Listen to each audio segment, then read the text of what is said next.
Okay.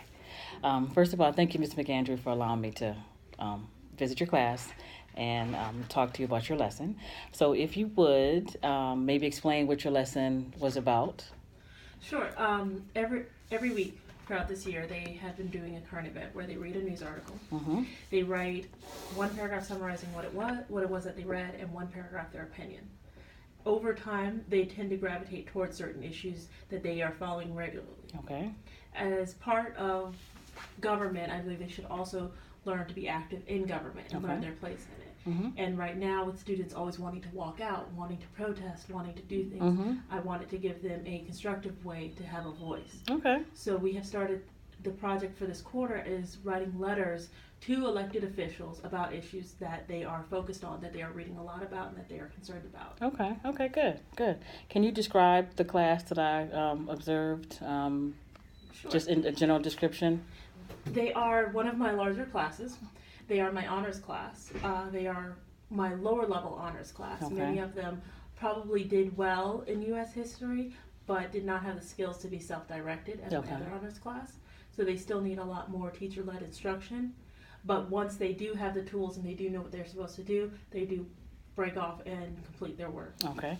And this is a HSA class, so they will be taking an comprehensive exam Correct. in May or June, a requirement for graduation. So I looked over your pre-observation questions, and I just wanted to kind of touch on, was there anything, the question was, is there anything that you would like me to specifically observe?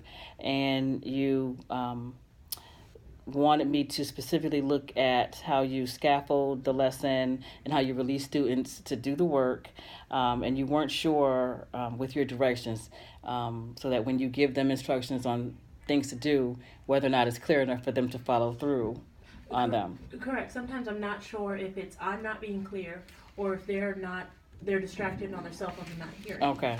So a lot of times I'll give them an assignment.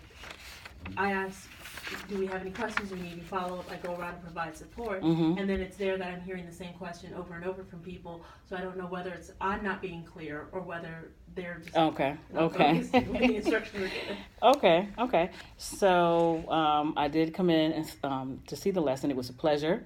I always enjoy coming into your classroom. And the kids did seem to, they were behaved and everything like that. But I was just wanted to just touch base and looking at your reflection on the lesson.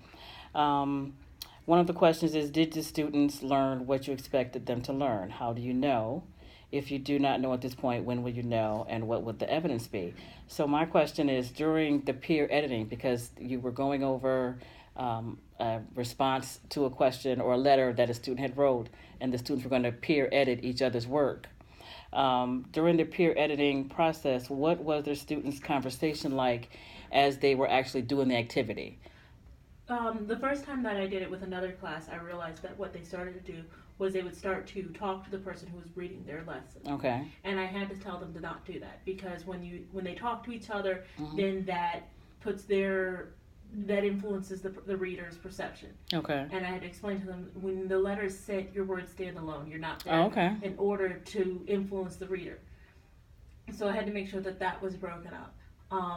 They were very engrossed on the lesson, Okay. and that's usually a sign that they are taking it seriously. Is when the bell rings and they're like, "Wait, it's time to go now." Okay, okay. That's usually a good sign. Okay. I will know how well that they have done when I start to get the final drafts back. Okay. I've asked them to type up their final drafts and send them to me early, so that way then I can look over them and provide them any further Okay. edits and any further feedback. that they And use. was this the first draft? This is the first The draft. first draft, okay.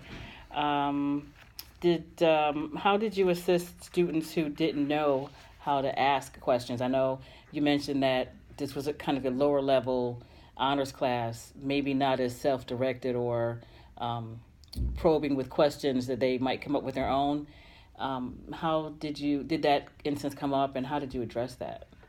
Well, I had some students who didn't come in with a rough draft written. Oh, okay. So for them, I had to go to them. I went around to them and provided one-on-one.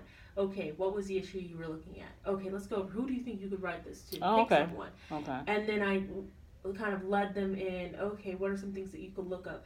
I had one student who wanted to write about immigration, not necessarily DACA, Mm-hmm. but how immigrants are vital. So making sure it was personal. I always tell them make it personal because the more personal it is, Mm-hmm. that lets them know, hey, there's a real person behind this legislation. Okay. So I actually talk to my students a lot about my own family, Mm-hmm. and I mentioned to the student, I said, well, there's the Bracero program. Mm-hmm. You want to talk about how valuable immigrants are? Research the Bracero program and what it did.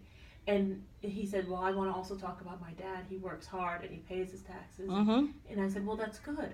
I said, talk about all those things. Also look at who historically have been immigrants in this country. So kind of giving them those leading questions Okay. to go Okay. off and then research. Because I don't want to give them the whole thing. Right, They'll always right. ask me for the whole thing. And for the most part, they're responsive Yes. to those directions. Okay. Okay. Let's see. So, question 4 was, what have you done to promote a culture of learning in your classroom? I noticed from another time when I visited your classroom where you had the kids in groups of 4, so now you have them, the desk more in rows, where they're either with a partner or like in the middle there are 3 people and then 2. Why the change, and has that